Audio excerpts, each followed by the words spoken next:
in as they come in. So again, Erica San Miguel, second year ELA Humanities. Our co-presenters today, we have Ilsa Garcia. On my screen, she's right below me, but maybe not. It says I Garcia for her nickname. And she is working with language arts as a supervisor. She is in charge of dyslexia and literacy, the literacy plan or framework, all those things you might have heard of. That is a lot of the things that she's involved in on a daily basis. And part of that is, of course, to continue the practices of STIR and writing workshop throughout ELA classrooms. So she will be one of our co-presenters, and then Katie McKay, who on my screen is above me. So she works at Lively, but she also works very closely and works as a multilingual coach on the MET team. And so she can also provide different level of insight and support for your L students. So when y'all are ready, go ahead. I'm going to be moderating chat, so if you have questions, feel free to post in there and then I'll respond. If you cannot speak because you are in a room with a baby or a dog or something else, you can put your chat there and I will go ahead and speak for you and vocalize your question. Thank you, Erica, for setting us up nicely. I'm glad to be part of this curriculum writing experience, especially with the challenges that we're thinking about right now, and looking forward to hearing about what you tried out with your students and how that might apply to curriculum for a greater number of teachers. So thank you, Erica, for the invitation to collaborate. And Katie, we've worked together on several projects and would like to think through with you how a curriculum that sustains Writers' Workshop might look, and more importantly, why it's essential to our curriculum resources. Katie? Thank you for the introduction, Erica. I like she said, I work with the multilingual education team. I also co-direct the Heart of Texas Writing Project. This is where I originally met Ilsa many years ago and have worked with that project which is out of UT Austin. We train teachers in the we give teachers professional development in the teaching of writing across the Austin area schools, and at UT we offer workshops. So I've been deeply engaged in writing workshop for the last 13 years or so through the University of Texas, and teach this content at the university level with language arts methods as well. And I'm especially excited about this invitation because of the current one, political climate, also to our current situation with COVID and distance learning. I think that writing workshop is the way that we can continue to provide high quality reading and writing opportunities for students and for all of our students in a really culturally sustaining and responsive way. So I'm really excited that that's a big part of the curriculum writing, that you guys are doing that important work. Ilsa and I thought we would start with a welcoming ritual, just to say hi. It looks like we're a relatively small group, so if you would unmute yourself, and we could, when I say your name, you could share your name and position and something you're looking forward to this summer. Do you mind starting, Shayna? Of course, it's so good to see you again, Katie. I'm the ELA instructional coach at Lively Middle School, and I guess something I'm looking forward to personally this summer is maybe just unwinding and relaxing in July when we're done with curriculum writing, which will be nice. And then professionally, I'm having a really good time kind of diving into and trying to navigate how to write curriculum and plan for this online learning venture that we're on. So those are mine too. Awesome, thanks.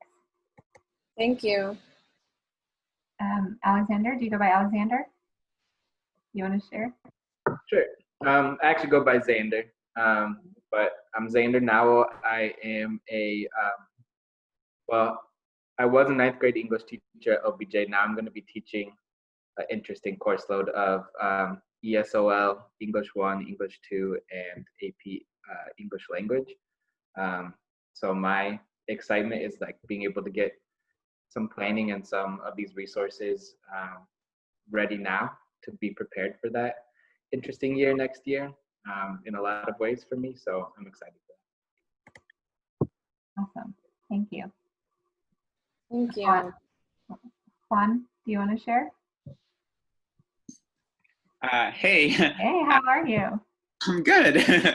My name is Juan Martinez, and I am a ninth grade teacher at Aikens High School. Something I'm looking forward to doing this summer. It's a good question. I don't know. I haven't done much for like the last couple months, so just about anything would be nice. Yeah, just I go outside to run pretty often, but maybe finding like a way to do it like earlier in the morning would be good because the heat is horrible. Yeah. Yeah. Thank you, Juan. Good to see you. Dustin, would you share?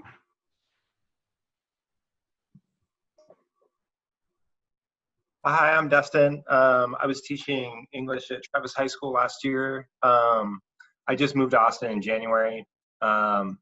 Next year, I'm going to be teaching at Austin High School, doing half guitar and half newspaper. I just came from a fine arts meeting where they're discussing all this stuff. That's like I'm really looking forward to some answers whenever that happens. You know, like when we start actually knowing what's happening next year. That'll be nice. They're in the throes of a panic of, will there be fine arts next year? Is it considered part of the school day? Is it, you know, like all that kind of stuff, everything else. So it's like, so yeah, I'm looking forward to when we know more of what's happening, you know? Yeah. And I have to admit, I actually, if you notice that I leave early, I have another meeting, but I wanted to come in and see as much as I could of this. So I just want to let you know, thank you for putting this on. Absolutely. We're glad you're here. Thank you.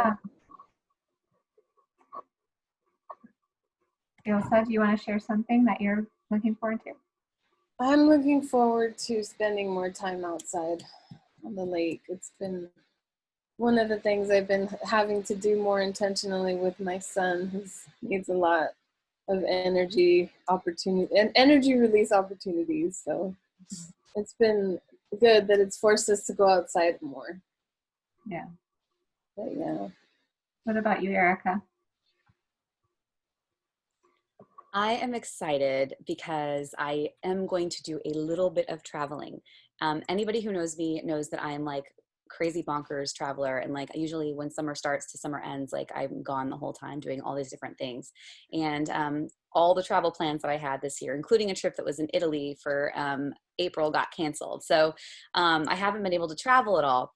And so this next week I'm going to be in Port Aransas because you can socially distance at the beach.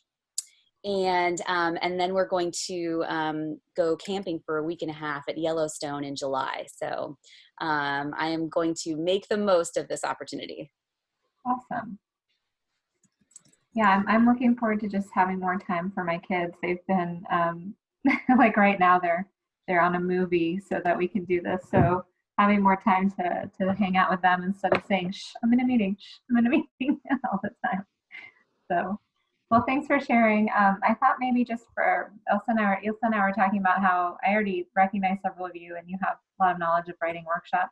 So maybe just to honor that in the chat, we could share a couple of things that come to mind when you hear writing workshop. You can just spend maybe just 2 minutes, maybe even just 1 minute writing for a moment in the chat. What comes to mind when you hear writing workshop?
Awesome.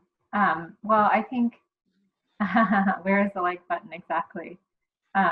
Zoom is going to have to get some feedback on that soon. It is, we can't like each other's comments, but I think just looking at those words, real life, fun, engagement, empowerment, that's a lot of what we're going to talk about. And Ilse and I met over the last couple of days to put these slides together, and you'll notice that they're heavy on the why. One reason being because you guys we're talking to you as curriculum writers who are going to be writing this curriculum, and so as you're writing it, you're gonna feel you're gonna put pressure on yourself to write a script for teachers. And because you're thinking, well, I'm writing this so teachers can teach it, right? And so what you'll have to do is really go back to your why. Why is it that I'm writing this curriculum? It's to empower also the teachers. And how can I write it where I give them enough so that they can do this, but not give them so much that it's a script? Because in the end, as we'll talk about, then we're taking away that opportunity for it to be really responsive to all the individual students. So you'll see that as we go through, we're going to overview and discuss the why, the what, and the how. The slides are heavy on the why. There's several slides on the how that we designed as kind of a reference that you'll be able to go back to as you plan as well. And then, we'll talk about what it is also and have some time then at the end to discuss distance learning considerations and suggestions as a group. And I always just, as my, multilingual education, I always add a couple of language objectives on there, but we'll be using all of our 4 domains in the conversation today. This is a video that I saw first in National Writing Project. Maybe you've seen it before, but it's really short, but it just, I think of it every time I think about my why now. So let's just watch this together to get kind of in that mindset. How do I know? A lot of people, when they think of the phrase, how do I know, they always want to put the what behind it. How do I know what I'm supposed to do? The question that you really should ask is, how do I know why I'm here? Because when you know your why, your what becomes more clear and more impactful. If you know, like for instance, people know that I do comedy, but that's what I do. My why is to inspire people to walk in purpose. So I can do comedy, I can write books, I can be in a movie, because all of it is motivated by my why. In fact, I have a new web series out called Michael Jr. Break Time. We probably just did the 6th episode. It's on YouTube. So every single Wednesday at 3 o'clock, we drop a new episode on YouTube of Michael Jr. Break Time. What it is it's me. I travel around the country and I do stand-up comedy, in case you didn't know. And in the middle of my comedy set sometime, I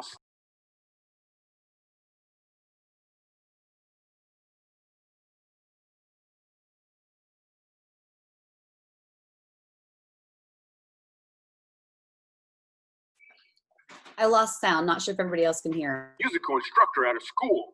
So I was like, all right, you're a musical instructor. Can you sing? Let me hear you sing a song. So this is what happened at the last episode of Michael Jr.'s Break Time. Check it. So you're a musical director. Cool. Yes, sir. All right, so let me get a couple bars of like Amazing Grace. Can you do the first part of that? Go ahead. Amazing grace, how sweet the sound that saved a wretch like me. Wow. That bro could sing. You know what I'm saying? All right. Now, what you give me the version is if your uncle just got out of jail, you got shot in the back when you was a kid. I'm just saying, let me see the hood version real quick. If you know which version I'm talking about, just see if that exists. Let me see what you got.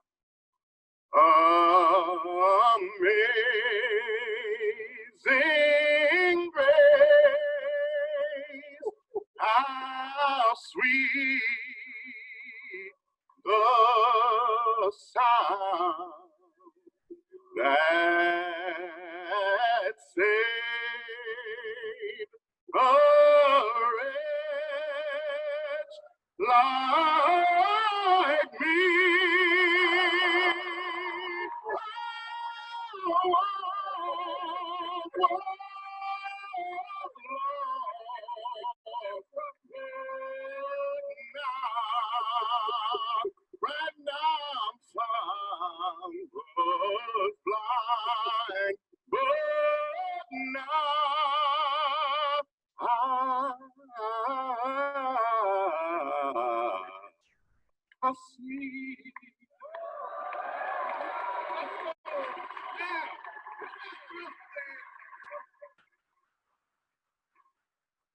Okay.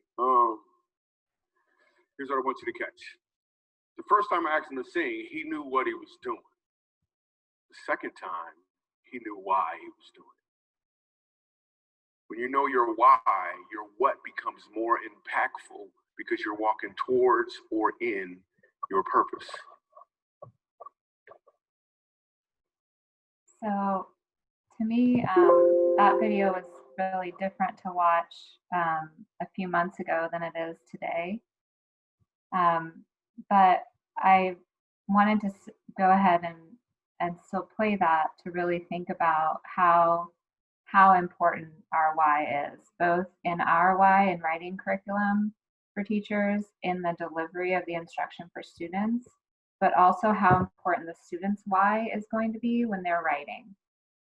That it comes from them, that they have it inside of them, so that what they produce really has purpose and meaning in their life and in their journey.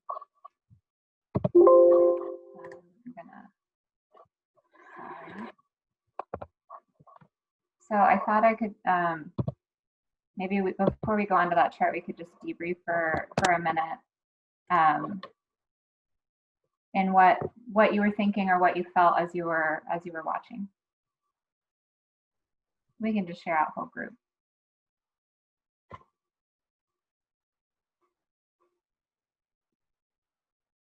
I'll share. I feel like for me, it really hit me because sometimes when you're curriculum writing, you're just focused on the what. You really are. You're trying to get it done, and there's deadlines, and you know which teaks, and you're checking the boxes. But it really does remind you, like when you're in your classroom with your kids and you know those kids and you love those kids and you want to empower those kids, and that we're providing the tools for teachers to do that. And maybe it's teachers that haven't been as trained or don't know exactly how to do it. And it kind of gives me a bigger responsibility maybe in what we're doing. Thanks, Shana. Is there anyone else who wants to share a moment? It's not an optimistic or happy thought, but it made me think about how much our education system has broken down with that why. Because I think if you ask a lot of teachers why they're teachers or why they're in the profession, their answers wouldn't be standardized testing or TEKS or like, I really want to cover inference skills today. But that's what's pressured and what's valued right now. So like there seems to be a disconnect there.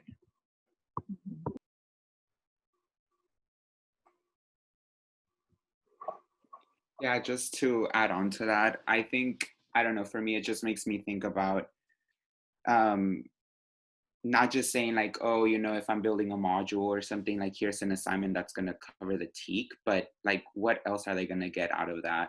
Like, is there a purpose behind it besides just teaching them what they need to know? Yeah. Thanks, guys.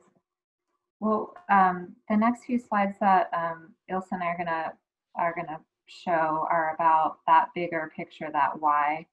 And I think that this is one of the biggest reasons why we can use writing workshop in this context, is because it does really help students be empowered to be the ones to identify the purpose in the work that they're doing. This is a heavy chart. It's from an article by Randy Bomer, What Would It Mean for English Language Arts to Become More Culturally Responsive and Sustaining? And Ilse, this is the one I was telling you that I just kind of last minute decided to add in.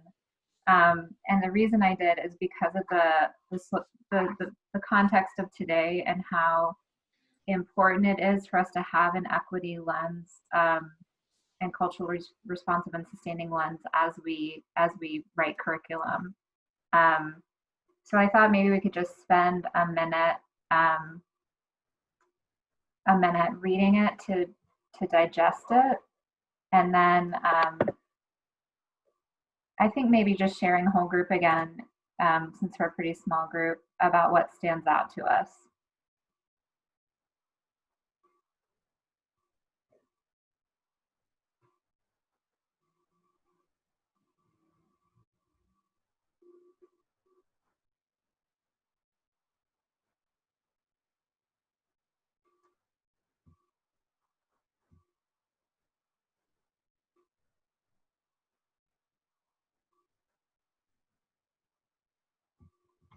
As you're reading, if you want to use the chat to write down things that are standing out to you, that could be another way we could have a conversation starter.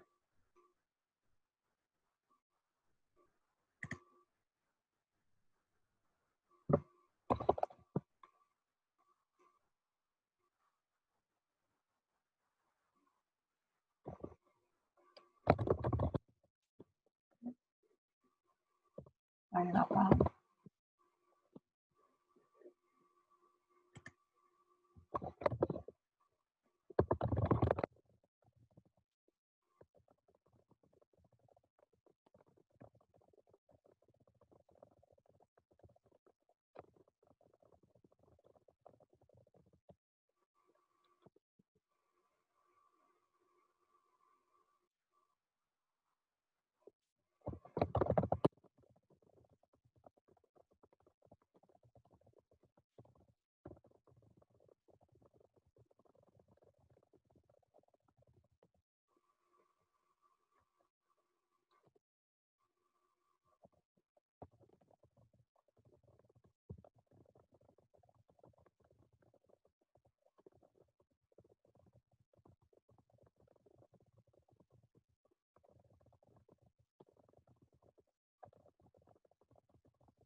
So, I think that when this article came out, it was still pretty radical, you know, to think about. When I would look at this culturally tolerant, oh, it's not gonna let me highlight it, but the culturally tolerant column, I felt like I fell more there, even though I thought that I would have fallen in a more culturally sustaining column.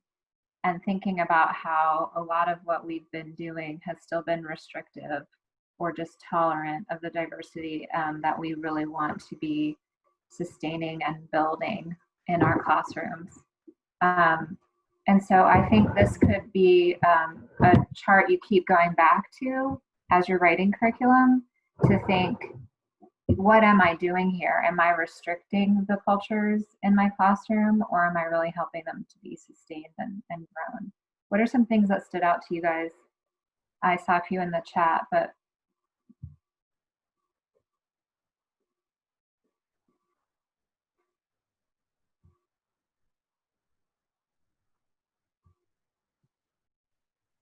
I'll go.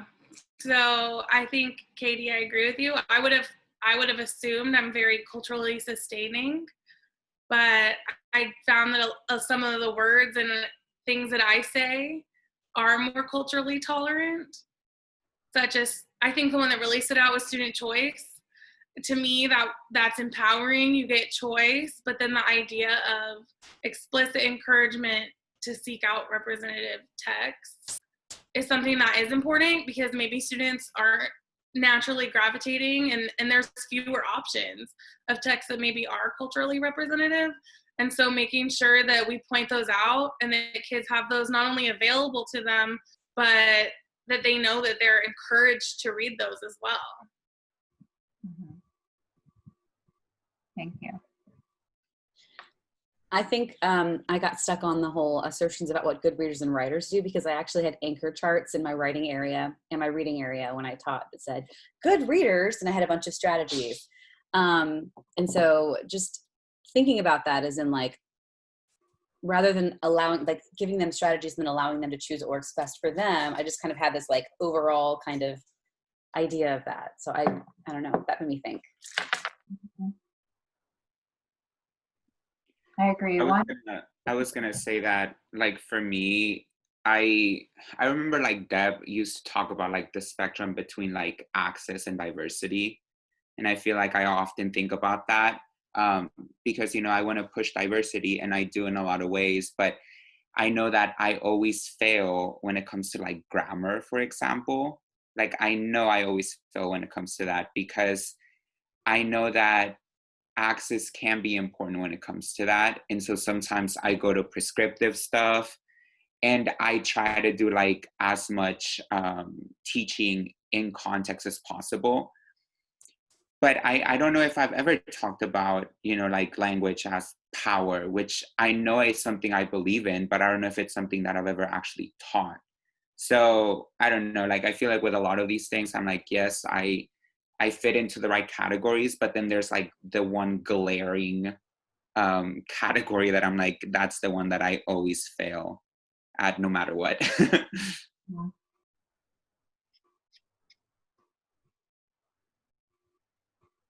What I'm hoping with this, and I think what everyone, as they either go and protest themselves or as they watch protesters in this movement right now, is hoping is that this word explicit will become more of the norm in our classrooms, right? Like, so like you were saying, Juan, that like we think we're doing these things, but what have we done explicitly with the students to say, this is why I'm teaching it in this way, because of this analysis of language. It's power, you know. And when have I explicitly said, I am encouraging you to read these texts because you have in your, you know, look around us, there's not, you know, we need for you to have access to more voices than what you do in this room or in this blend or in this, you know, Zoom meeting right now.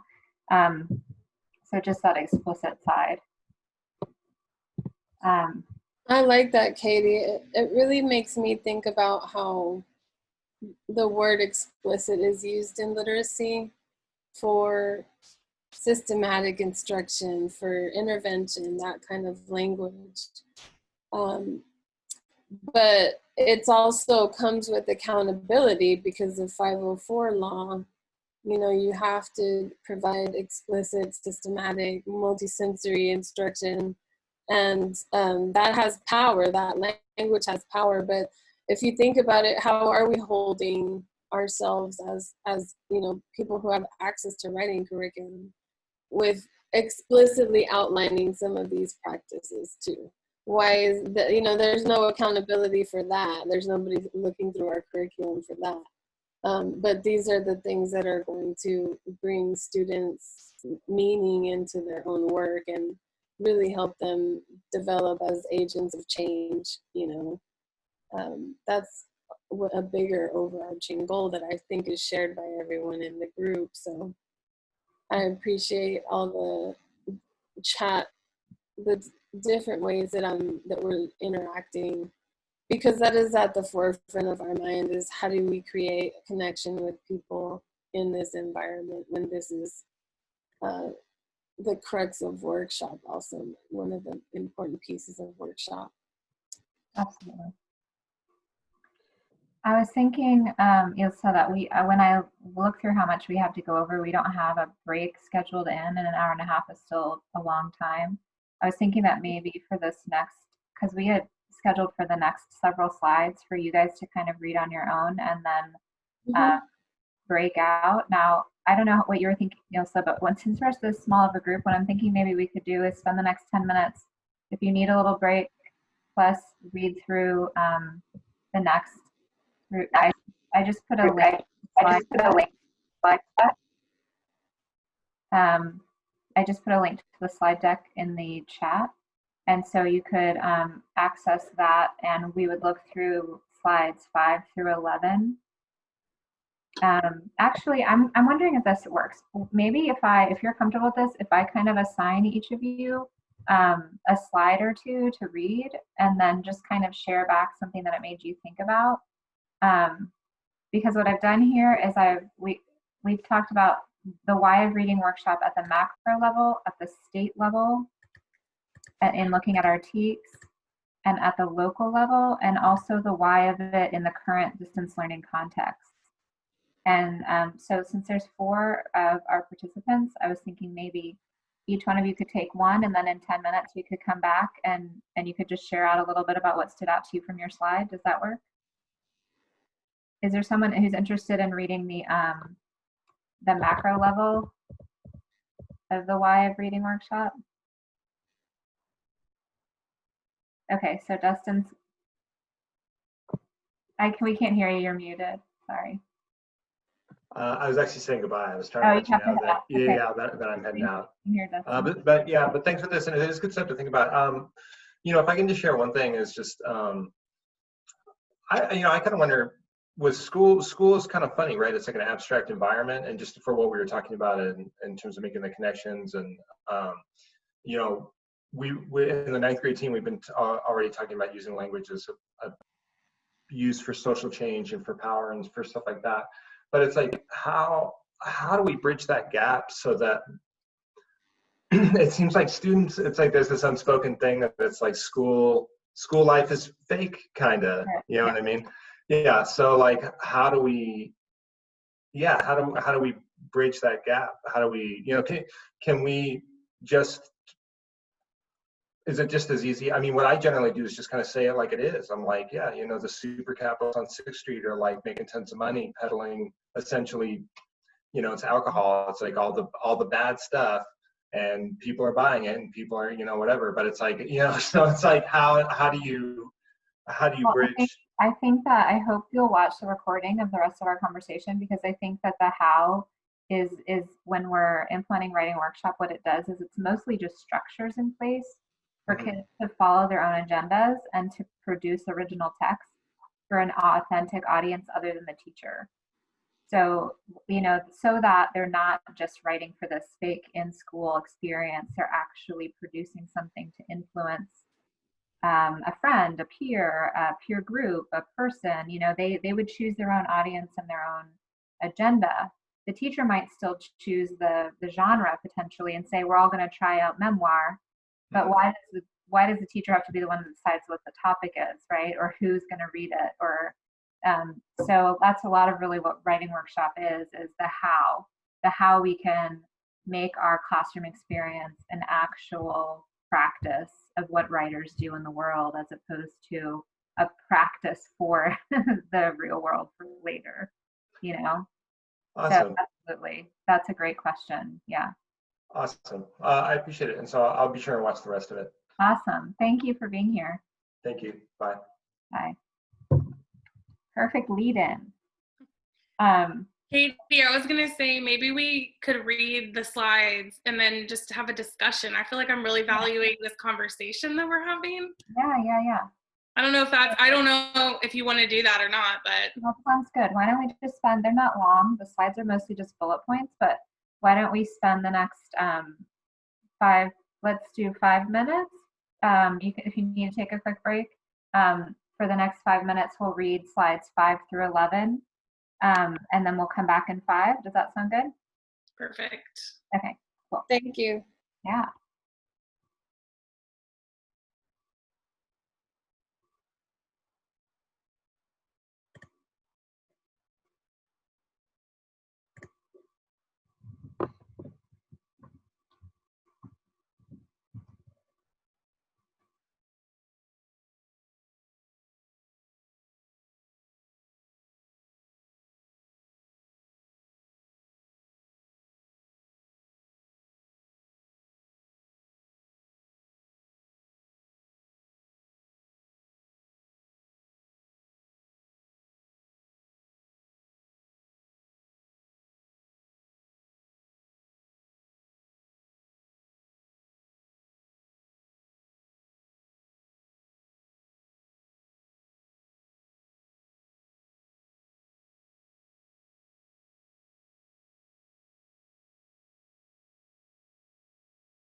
We'll come back in just like 1 minute.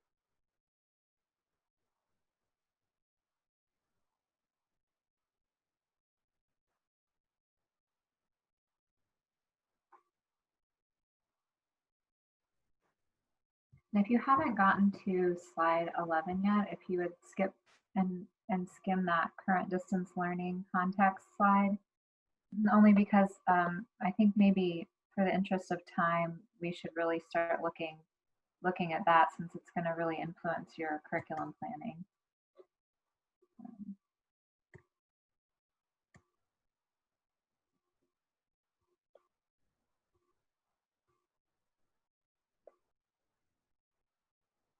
Or maybe that's slide, I guess that's slide 12.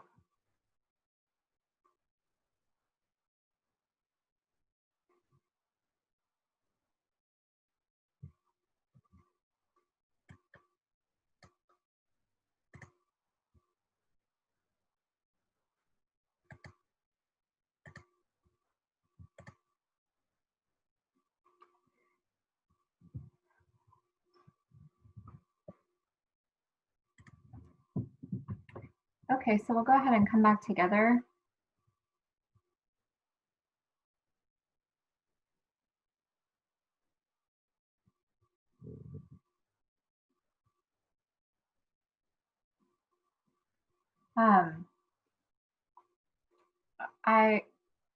I thought it was important to talk like in those concentric circles, all the way from the big macro level to the state, and looking at our TEKS, to the local context of AISD and what they want to see in our curriculum, and then also at this current context of distance learning in our situation. I think that helps us to focus our why, also like to know that when we bring writers workshop into the classroom, it can really help us to meet all of those goals, because they can feel overwhelming. It's like, oh, I'm supposed to take into account, like, you know, equity and social. It feels like these siloed goals, but really they can all be addressed if the curriculum is designed in this way that's really student-centered. So I thought maybe for our conversation, in the interest of time, because Ilse and I really want to get to the what is kind of workshop, maybe we could concentrate mostly on this slide about the context of distance learning. But if there's other comments you have about what you read on those other slides, of course, you know, chime in. But what are some thoughts you had in thinking about the whys in those concentric circles from macro down to today?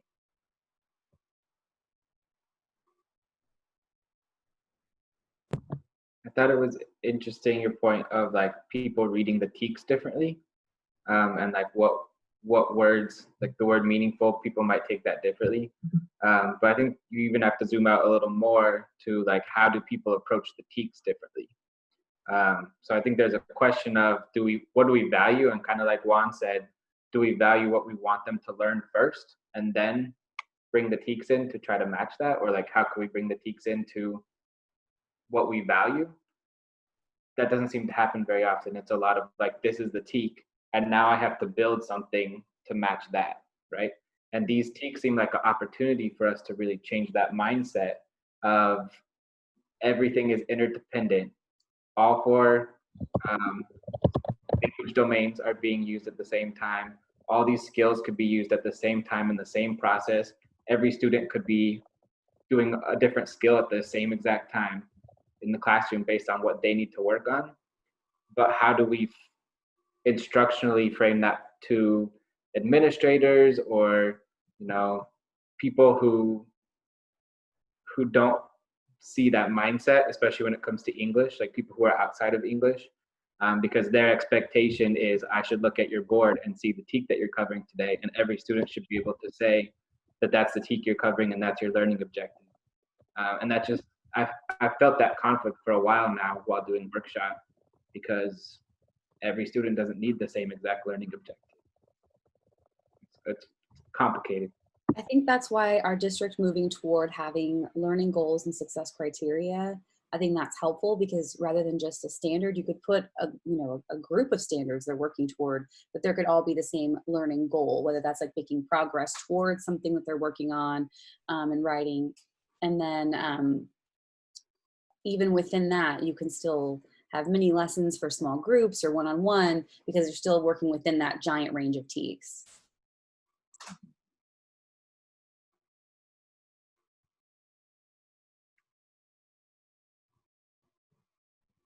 I wish that the chat were a Google Doc of our notes too. I'm kind of writing down some of the things that you said, Xander. But do you have like one other comment before we start moving on to the what, just because of time? I did. I wanted to. Well, I see, Shayna, you were gonna say something, right? Oh, it's fine. You can go.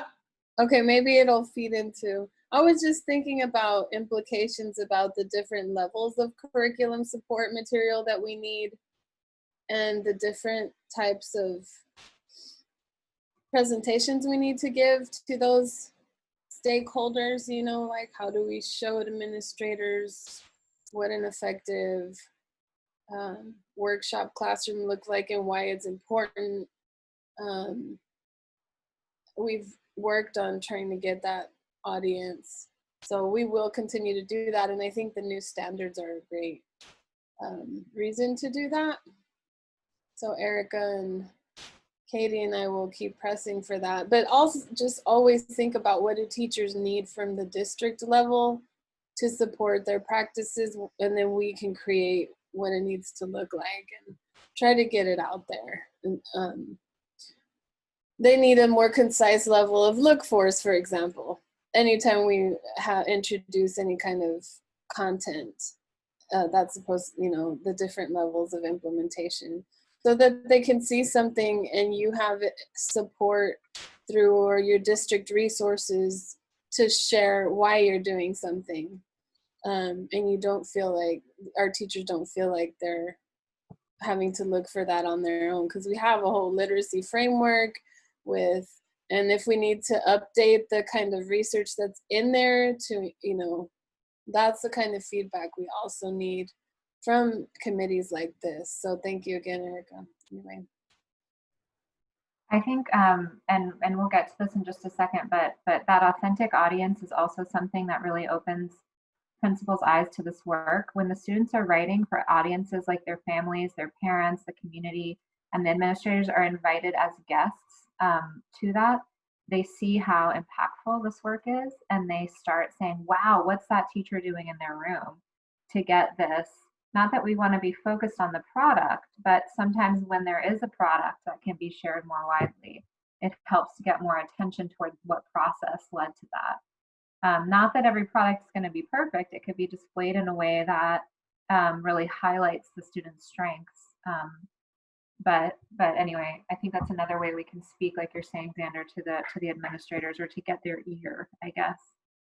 I was just gonna add one thing, and it was just that I think when teachers feel more confident, I really just want my teachers to feel confident in what they're doing, and when they have their why and they're confident and they're able to express to an administrator who asks them, why are you doing this, for them to feel confident in saying why, instead of just saying it's because that's what the district is telling me to do, but having a clear answer and a belief in it.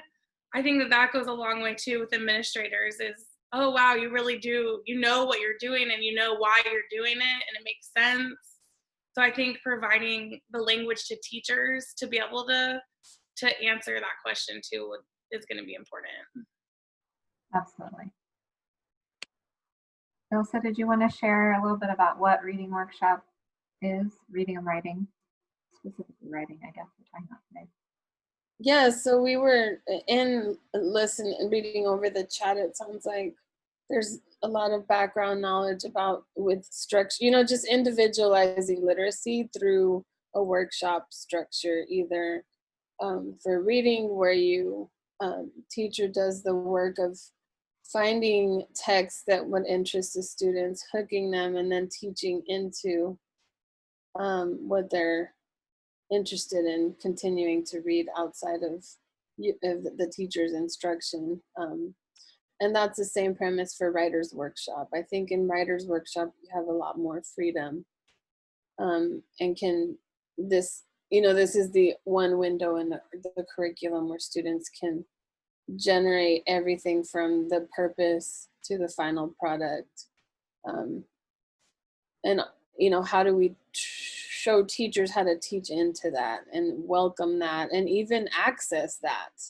Because I'm thinking just to access student interests in this climate is going to look a lot different.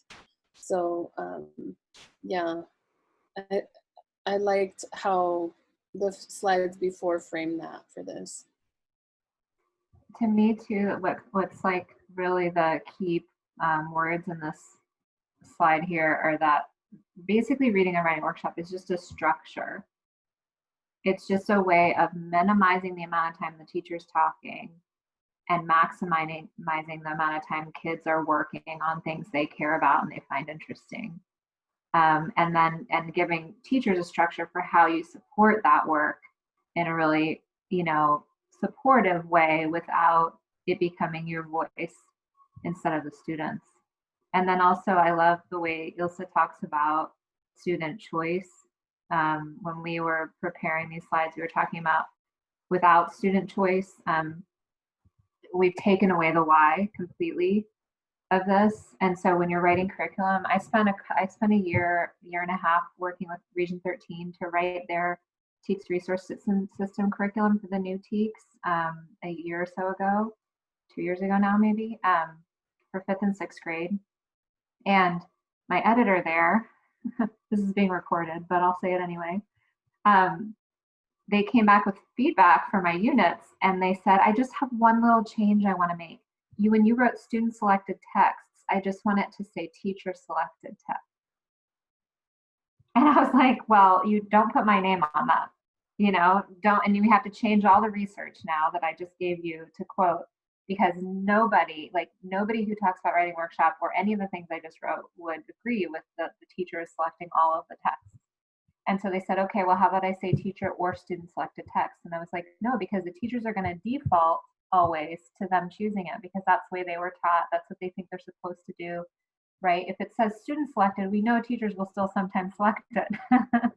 But we're making the point that that's really important, right? So that choice is really at the crux of all of this. And without it, we lose sight of the why entirely.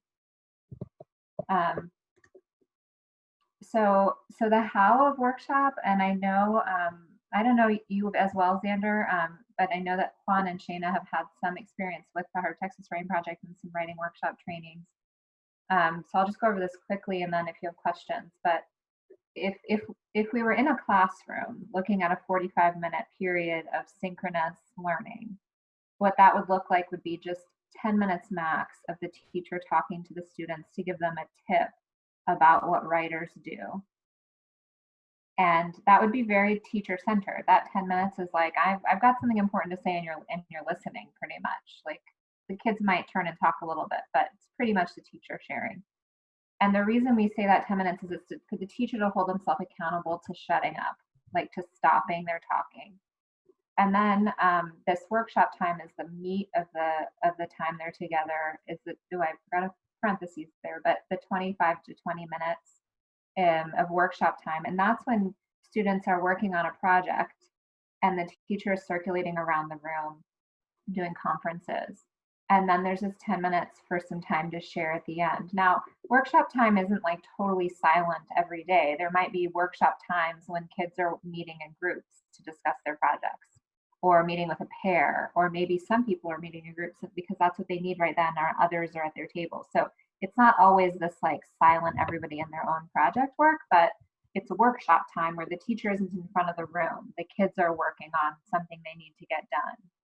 And in general, they have deadlines that they want to meet. They have an audience waiting for them. So they know that like, I've got to get to the next step of my project work because this is heading somewhere. I have something that I want to do. So that's kind of the how. We're going to talk in a little bit about how that might look in a distance learning environment. Yeah, Erica? That's what I was about to say. I was like, in my mind, I'm immediately envisioning like a playlist so that students who need some more support, have a place to go, students who are ready for a conference with a small group or with a teacher, then there's Zoom information for them to join or something like that. Like, I just think it's going to look a little different. And so there's still some problem solving around that. Absolutely. Well, and actually, maybe this is a good time to talk a little bit about how that might look, and just because as we go forward and we talk about many lessons and conferences, we'll think about what that might look in distance learning. What I would imagine if I were teaching a class right now is my mini lessons, some of them happening synchronously with everybody there online with me, for me to share, and then maybe breakout rooms for them to discuss what I said to make sure they all really process that and know where they're headed next in their project work. But also sometimes, and Juan knows this because he's one of the teachers who did some of our videos, but there could sometimes those mini lessons could be in video form, and I have links to the ones that Juan and other teachers from Hartford, Texas created that could be resources and shared in the curriculum as well, of experienced teachers of writing workshop recording themselves doing 5 to 10 minute, they're really short, more like 5 minute, don't you think, Juan? Many videos that, so sometimes even the mini lesson could be asynchronous. If you thought it was something that could be captured in a video of yourself, and then they watch on their own and get started on their work, and then maybe share time happens synchronously, for them to like come together and discuss how did that go when you tried it out. I don't know if you wanted to share just a little bit about the goals in general from this of reading and writing workshop. Right. I saw some of these goals reflected again in the chat and some of the conversations, so I appreciated that. The original writing, authentic purposes and audiences, and to give them something. I think Juan maybe typed in something they can use any day, anytime they sit down to write. So I can also envision many lessons about writerly habits in the digital environment, and how have they shifted for the students already in their lives, without instruction in mind, and then how might we design instruction knowing that. I'm curious on how they're, interacting and communicating and holding discussions about current events with their peers already, and how that can feed into our mini lessons. And I can even see a student giving a mini lesson on a writerly habit or practice. Just some thoughts. Absolutely. When I think about the goals of reading and writing workshop too, that last paragraph down there on the slide is when you guys are writing your curriculum, you might have to remind yourself of this too. I understood that you might each have kind of a genre that you're writing a unit for. Is that right, Erica? That they'll kind of be writing a unit based on a genre. So I think I always tried to tell myself, my goal of this unit is not that every student becomes a great poet. My goal is that every student knows that if they want to become a great poet, they can go pick up poetry that they love, and they can study it and analyze it and try to do that. And so when you're writing the curriculum, thinking in those terms too, of how can we expose kids to lots of poetry, how can we have them analyze it and really look deeply at it, and then how can we like explicitly, using that word explicit again, show them how they can try that out. And if kids have a unit after unit after unit that help them do that, then what the main goal was for your class, for your whole year, was just that kids get, if I want to be a writer, I have every text that comes in front of me is an example for how I can become that kind of writer. And so, and then the TEKS, like you were saying, Xander, they fall under that. They're learning all those TEKS through doing that. But really my main goal as a teacher is just that kids see that every text that comes in front of them is an example for how they could, or maybe don't want to, write. So that bigger goal helps us again go back and then fit the TEKS into that bigger goal. And so then if we're thinking about that as the bigger goal, what do teachers need in their curriculum? And I actually came up with this slide in thinking more about what teachers don't need in their curriculum. They don't need for you to tell them what to teach every day, but they do need a lot of example mini lessons that they could teach to give them ideas of how to write a mini lesson, of what a mini lesson might be about. They do need lots of places where they can find great texts or lists of some great texts that they might use, maybe even organized by genre. They need access to human and written resources from experienced teachers of writing and writing workshop. So like those videos of experienced teachers doing mini lessons, or example of structures of mini lessons, which our next slides will get to.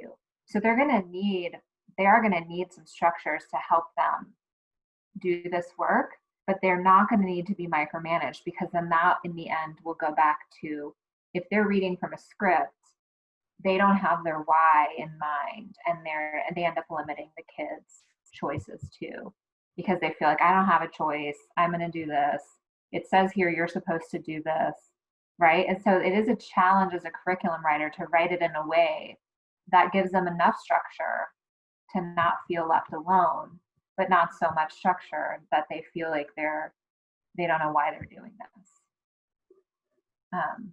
So good luck with that, guys.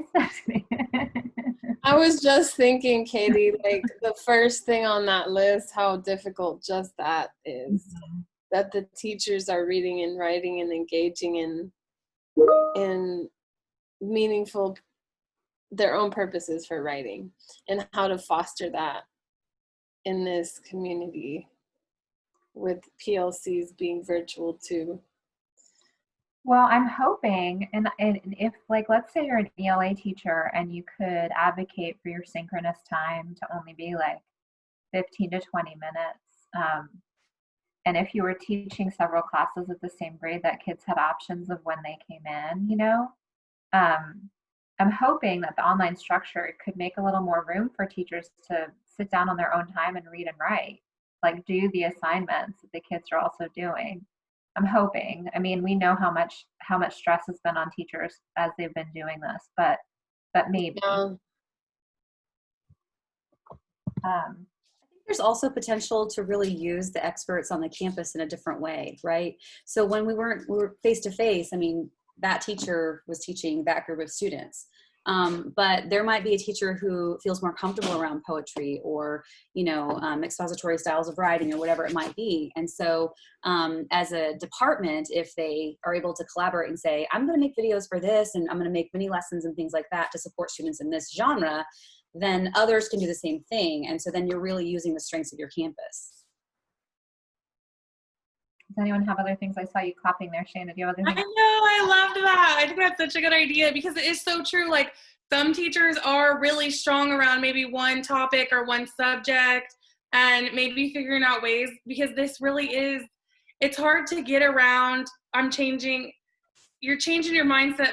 We're not making our regular building classrooms into an online classroom.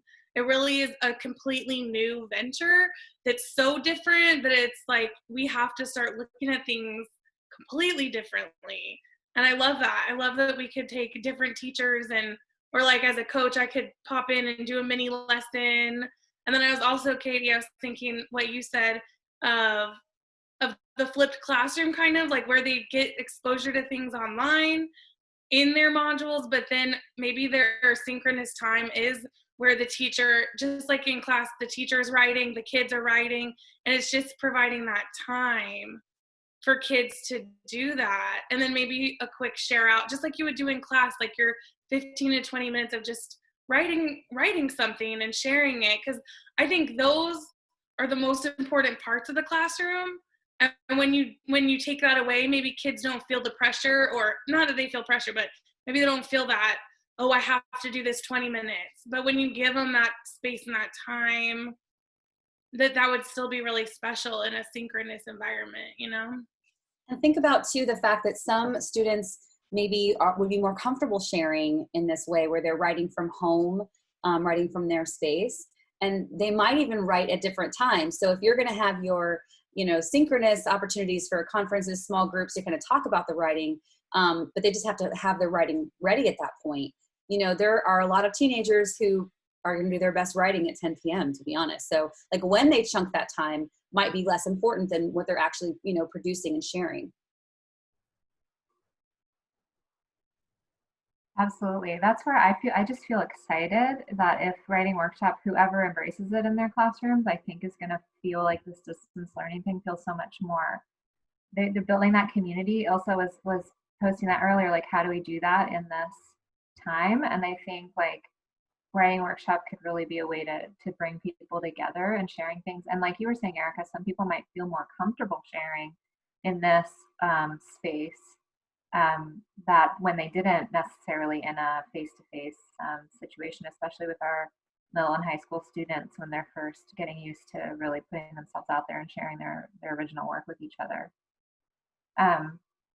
This slide here on mini lessons, I think a lot of teachers, the first things they're going to think about is like, okay, I get it, it's a lesson and it's short. And there's going to be specific lessons they can imagine immediately. And there's going to be others that they would just never think of, and unless they've engaged in this work before. Let me give you an example. Teaching periods, how to use a period or capitalization is something that would be like, okay, got it. I know I need to teach them that. I can teach that. They might not do it in the way that we would love, but maybe they could keep it short, right? But then the idea of teaching, like we talked about earlier, what does your writing space look like? Like Ilse was saying, like a student could do that. So let's look at this chart here. This is again from Randy Bomer, taken more or less from a chart he has. These are the types of themes that mini lessons might take on. Writerly lives is one type of theme you could do a series of mini lessons on. There could be many mini lessons about writerly lives. One of those might be the space where you choose, like we talked about, like what space do you write in, what's in that space, what rituals do you have that go along with that space, what helps you stay centered, what tool, you know. But another one could be managing distractions. That's going to be huge with kids working from home. Like I know when I'm writing from home, I'd rather go do the dishes all of a sudden. Like for some reason that sounds good to do because I'm trying to avoid my writing, which is hard. Also, what tools are you using at home? Are you typing on your computer? Are you using a pen? You know, sharing your tools. So I think these writerly lives mini lessons are going to be really important ones. They always are, but I think teachers might see even more why they're important when they're in this type of space. Like, what tools are you using at your house? You know, and then so the way this chart works is that column 1 and column 2 directly correspond to each other. So this is an example, right? In the writerly lives theme, managing distractions is one example. But other examples, like we said, could be the tools that you use, the space that you inhabit when you write, the time of day that you decide to write could be one mini lesson. Even the way you sit in your chair could be a whole mini lesson. Do you curl up? Do you like to sit up straight? Do you like to lay on your bed?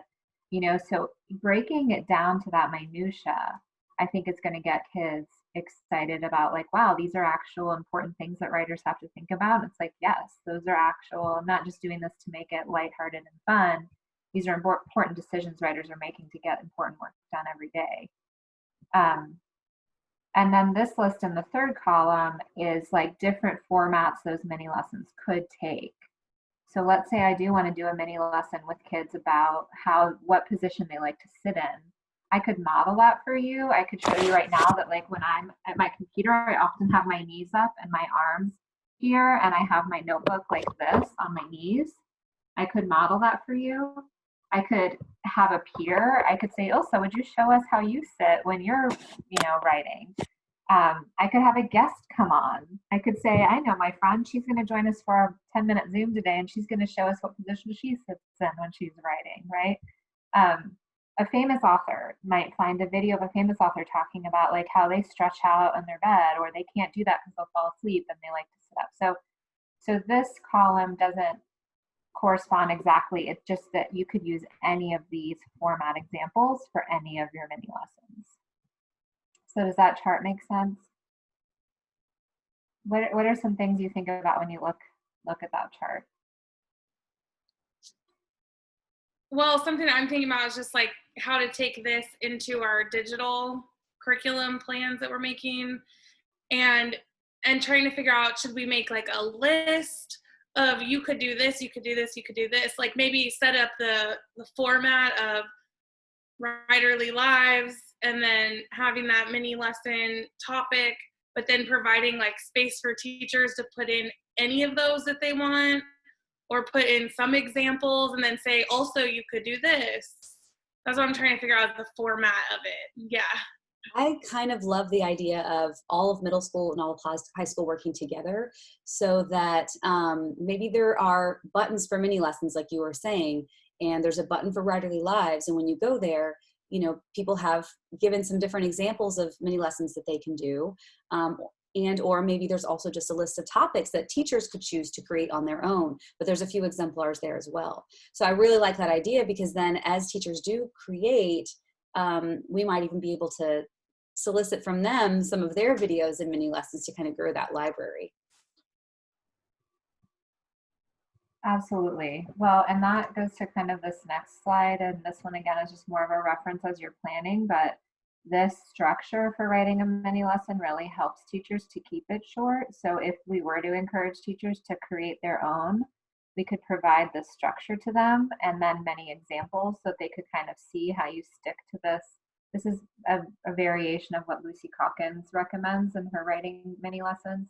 But just like Juan was saying, so today and any day when you're writing, you might think about how you curl up your legs, and are you comfortable, and is it helping you sustain your writing, or is it distracting you or keeping you from getting it done? And so, you know, like I might as well just use that example and orally doing a mini lesson for you. So my connection might be, I've noticed that some of you have said that you're having a hard time getting your writing done at home. And I saw a student the other day say that she likes to lay down on her bed when she's writing.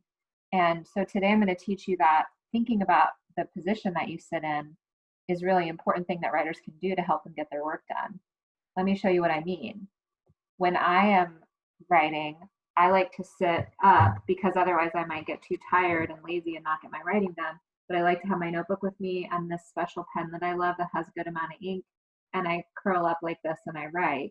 Now, let's talk for a minute with the partner in a breakout room about how you curl up or how you think you're most comfortable to get your writing done.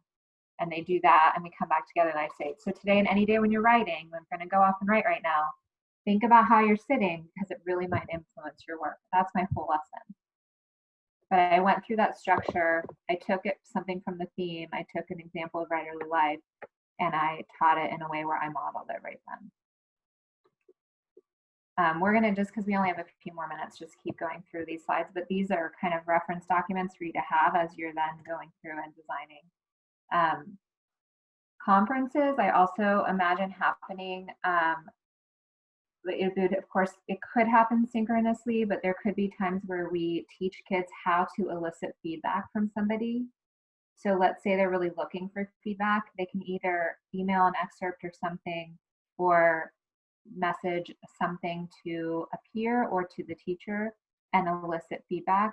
Potentially, the way of even assessing that could be a rubric for like, okay, during the process of this project, I want you to elicit feedback from either peers or me at least 5 times, record that and turn it into me so that I can see that you elicited feedback. That could be in a text message to a friend, right?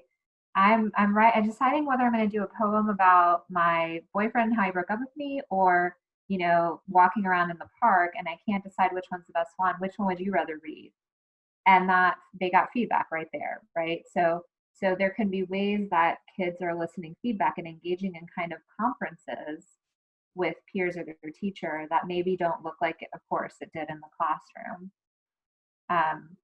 What are some other ways you guys can imagine for a conference to look like in this digital, like, distance learning scenario? We talked about doing conferencing, like scheduling a Zoom time for maybe like 5 kids, and just popping them in when they'll be in the waiting room or something, and having them pop in, and maybe they sign up for times during the week that they're available or that is good for them. So that's one way we could do some conferencing, one-on-one teacher-student like you would do in a classroom, but in more of a digital way. That is synchronous, so it is kind of limiting for kids that maybe are working at midnight. And so I guess I am still trying to figure out more of that, but for a synchronous opportunity, that would be something we're considering. I could imagine also in a discussion room of a blend course, there being like, what's something you're working on right now that you'd like feedback on? And over the next 24 hours, you need to get in and post some feedback and also respond to 2 or 3 people. So that way they're still having to sit down at some moment and have it be in a shared way, but it wouldn't have to happen in the same few minutes.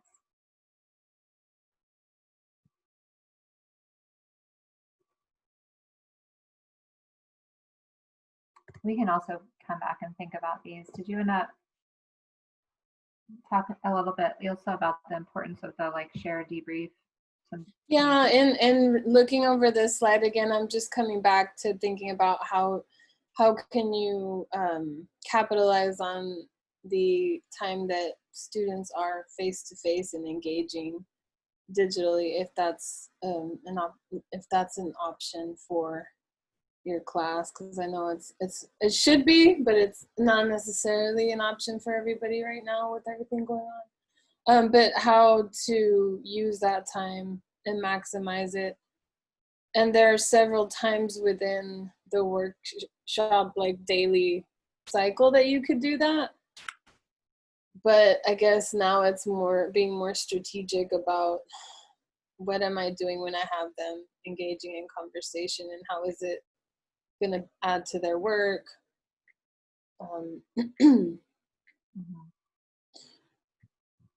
And I think Erica mentioned that you're still thinking through a structure for the curriculum as a whole.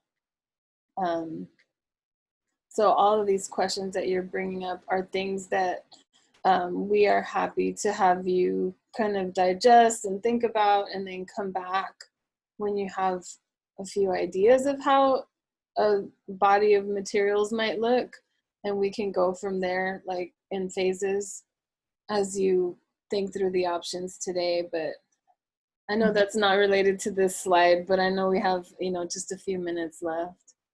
So I wanted to come back to a big picture. Well, yeah, I think that for the share and the debrief time is similar in troubleshooting as with the conferences. Is that happening synchronously? Is that happening asynchronously? But definitely having some times where you come together actually synchronously to debrief. How's it going? For people just to know that that's part of a writing community, is supporting each other and getting your work done and moving forward. I mean, even if someone comes to the table and says, I haven't written all week, that's still living the life of a writer to have struggled and to have felt the guilt of like not sitting down with your notebook. I mean, we've been spent all this time at home, and I think I've been writing less than I ever did, even though my notebook is next to me all the time. And so that's a real challenge that real writers go to their community to help solve. And so thinking about, really prioritizing this time. I also think when we're trying to think about how are we actually going to get kids to engage in this, we know that they have even more choice now. They're not forced to sit their butts in the seats in our classroom right now. And so thinking about how social we can make this, the more social we can make this, the better, because I feel like that's what all of us are craving right now. And that doesn't always mean all of us sitting in the same moment, but like more ways we can tell them. Texting counts. Turn in a text image of your text that you sent to your friend about your piece, and like you're going to get credit for that. Record you and your friend having a call about your piece and turn that in, or write a summary of your conversation that you had with somebody over the phone. So encouraging those social interactions as much as possible, I think, will get the kids to be like, oh, you mean like, doing this, text stream is going to count. It's like, yes, you're talking to your writing community about your project. Like that's work. That is important work all writers do. I feel like we've talked about a lot of this, but just for the last couple minutes, we just, well, actually, maybe I should do this before we get cut off. Just let you know that at the last slide, I did link a bunch of resources to the videos that Heart of Texas has put out. I know some of you guys are familiar with those. The example of a mini lesson, there's like a text of an example mini lesson there. Some chapters, 2 scanned chapters from Randy's book about notebook strategies and revision techniques. The article that chart came from the beginning is here. Troy Hicks, these are just links to Amazon, but these books here by Troy Hicks are specifically about digital writing workshop. The National Writing Project has been doing really deep, awesome work about digital writing for years. And so if you go to their website, it might just give you some inspiration for your own classrooms, working with teachers, or for curriculum writing. The Connected Learning Alliance, if you've heard about Connected Learning, it's a lot about it's similar to what AIC talks about when they say blended learning. But I think you would see a lot of that why when you read about connected learning, the principles of connected learning, going back to student interest, shared purpose, shared goals. And then I have some example rubrics listed here that are adapted from the work that I did with Region 13 a couple of years ago. So I'll just go back then. I have a slide about different challenges you might want to consider, but maybe we can just spend our last couple minutes thinking about other distance learning things. What do you guys think? Or how would you like to spend this last few minutes? Are there specific questions or things that are still lingering?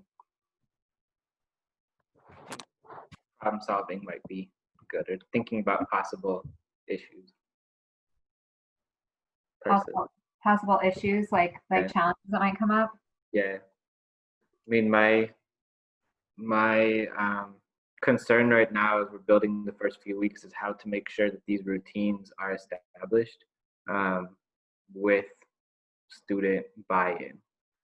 Because usually, like you said, you'd have students in the first week being excited about school, and they're in the classroom, and they have to be there, and you have a captive audience. And for that first week or so, you can really put your heart out there and this is why we're doing this. This is why it matters. This is, and it's possible, that we won't meet students on Zoom for the first 1, 2, 3, 4 weeks. So how do we get that buy-in and also create the structure of writing every day? Because I think those two things have to go hand in hand. You have to start off with, why are we doing this? And then also creating that routine for students of this is something you got to start practicing doing. That's my struggle right now. I wonder how there's ways, when you were saying that, I was thinking about how we need to right away show how broad the definition of writing is in our classroom. So if there is a first unit that is in the curriculum about building that community, establishing writerly routines, that another part of that needs to be appreciating existing literacies and counting them as literacy, as writing. So what is writing? Writing is texting, writing is drawing, writing is, these are all writing. They count in my course. I believe in them as important work that you're doing.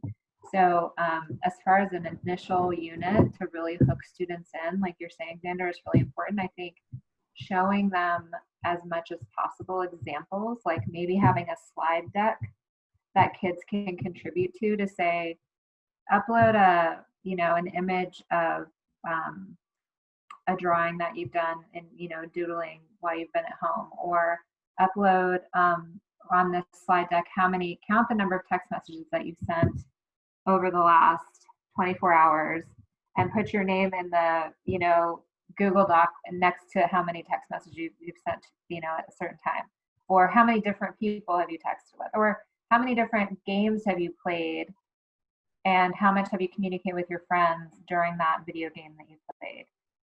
What are other ways you've socialized with your friends over this distance learning? Because probably, especially in this setting, they've done a lot more writing to be social than they might have done before. but you're right. I think that's what are some other ideas? I know Juan has done a lot of work with celebrating students' existing literacies at the beginning of the year. Not to put you on the spot, but have you had ideas about how you might start out at distance learning that way? Yeah, so that's actually something that I already included in the module that I created for the first week. And the first thing is just kind of by looking at an example. So I took that chapter from Randy's book where he talks about, the student who's like building the motorcycle and he's doing like all of these things at home. So that's going to be sort of a text that we're going to share like as a community. We're going to think about it together.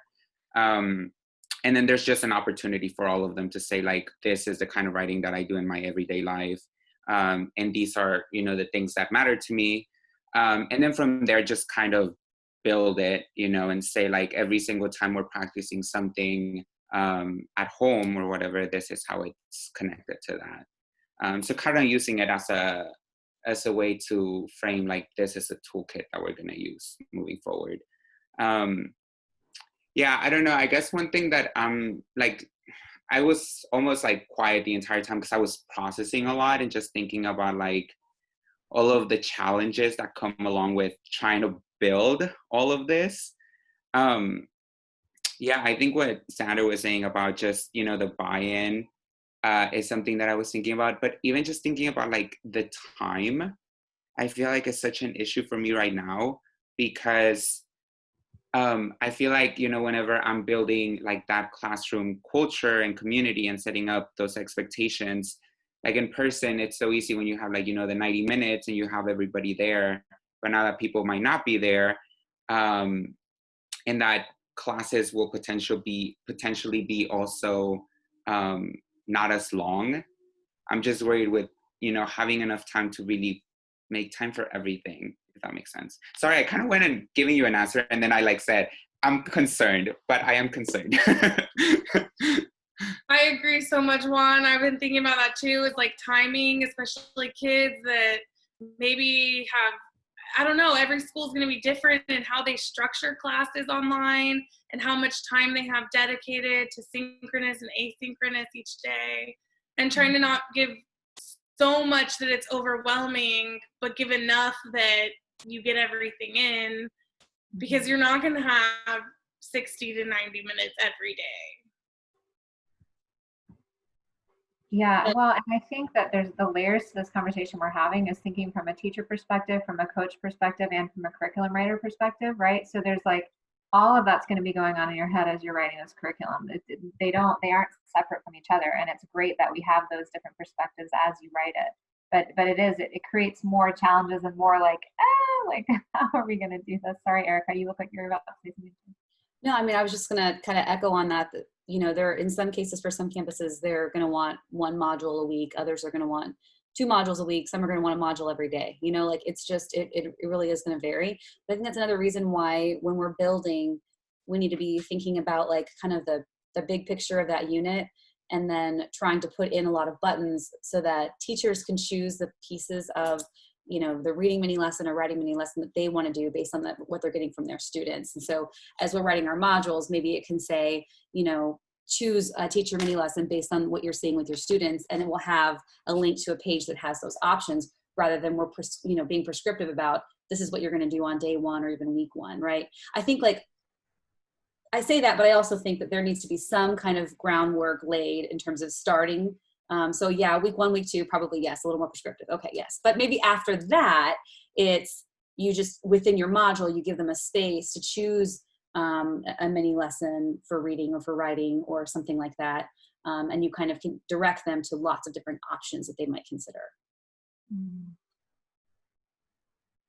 I feel like that's like super important for me to hear just like now, just because I feel like after like a few days of really, sitting with the modules and working on them, I think like after just hours of doing it, I started getting into the mindset of I need to give them everything. And I am going to just like, be their like master mentor, everything. Like, here is everything that I know will work for you. And like, I don't know, like in the middle of this like PD, I was like, wait a minute, like that goes against everything I believe in. Like that makes no sense. So I think you saying that, Erica, is really meaningful. And I think it's gonna kind of alter the course of how the rest of the design process goes. So thank you. For sure. I mean, you're going to have people out there who have been through Heart of Texas, and they're not going to need as much of this kind of scaffold and support, right? But then you're going to have other brand new teachers who are wanting more. I think the thing to remember is that on the modules you create, we're asking you to put like who created it. And so if they have more questions, they can contact you about things like that. So not saying you're responsible for educating everybody or that you're the master one, even though clearly you are a master because you're here as a curriculum writer. But yeah, I mean, we can't do everything. We're creating exemplars to support them, and that's what we have to keep framing for ourselves. Also, just to add, this is new for all of us, including us as curriculum writers. And I think it's okay for us to say, like, this is our best effort to start, and this is what we're trying to put out there, but to like elicit feedback from teachers too, and keep, so that we can keep, as we keep writing, maybe something we didn't work as well, and we can figure out ways to fix it or change it going on. Because just trying, as a perfectionist myself, I have a hard time doing something and not knowing if it's the right thing to do, you know? And so I think letting us have space to just try this and try to do our best and write the best curriculum we can in the time that we have, and then saying it's okay because we can change it and we can alter it, we can fix it going on. Yes, and not to, you know, if you need to go, you can go as well, but and not to pressure anybody, but you absolutely will have more opportunities for writing. So those people, those who want to write for any part of July, you can write for part of July. Last year, we had writers all throughout the school year who were working on additional 6 weeks, right? So nobody's under the impression that the entire year for each grade level will be planned by the end of summer. We don't expect that. So just know that if you're open and available and you want additional hours when the school year starts to continue contributing, maybe starting semester 2, if we can get semester 1 done by the end of the summer, like, those options will still be there, and we still can refine and make changes. Sorry, she's like really excitable right now.